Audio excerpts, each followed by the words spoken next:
sa ating bayan. O we try to solve it, hindi na by mga representative natin sa Congress. Shortcut na yan, ginagamit nila pera. Ayuda.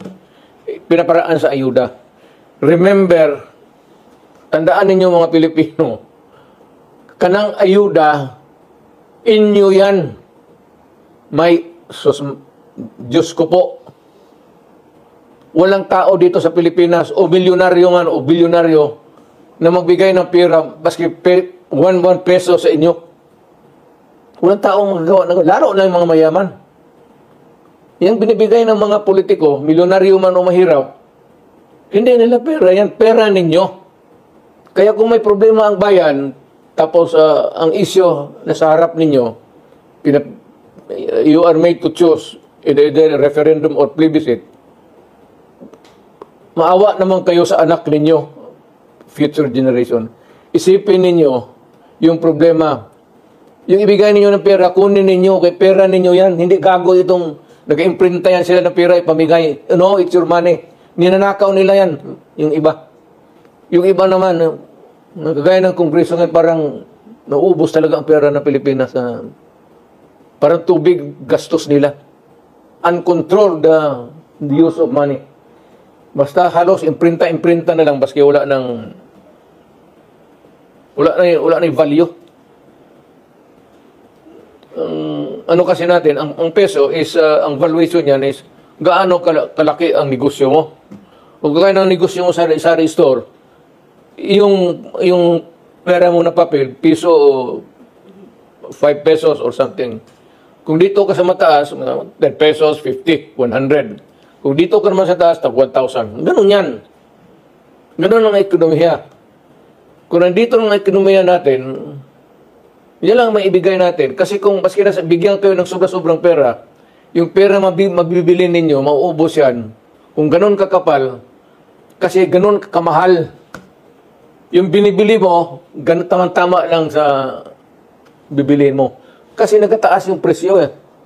Yung huwag ninyo sabihin na, pera nakalamang. Hindi, tabla yan, ganun palagi yan.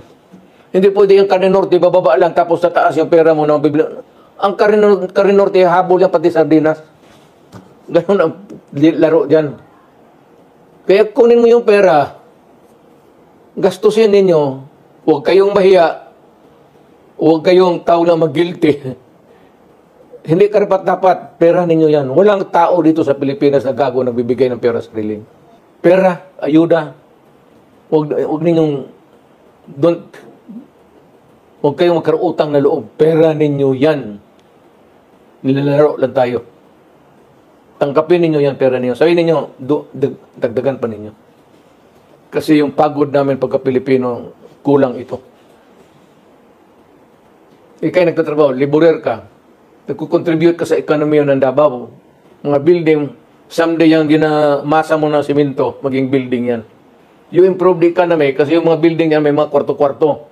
So marami magpasok ng kailangan ng mga kwarto-kwarto, negosyo. Magtayo sila ng mga building ito, kailangan nila ng mga... Ganun ang ano niyan. Ibig sabihin, walang libre dito sa buhay na ito. Pinaghirapan mo yan. Inyo yan. Tanggapin ninyo, inyo yan. Huwag kayong pasalamat. Yan ang mensahe ko para sa Pilipino. Sa mga kaigsunan akong Pilipino, mga kapatid ko, sa lahat na, sa buong bayan ng Pilipinas,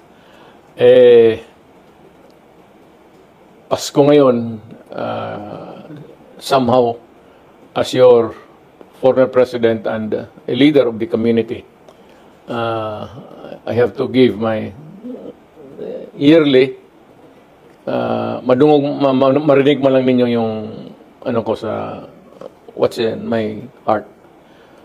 Ang ano ko lang isa na sana maawa ang Diyos at yung ekonomiya natin ay hindi bababa, medyo umaakyat for us to have the opportunity for lahat na gainful employment for everybody and enough money circulation to help others to maintain a little enterprise or business and makahanap buhay ng mga sariling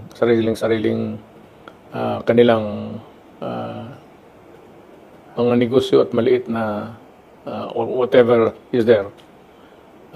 Basta something that is gainfully employed para makatulong sa buhay.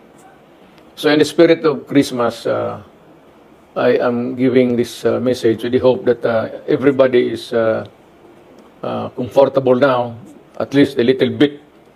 Mas improvements of yesterday.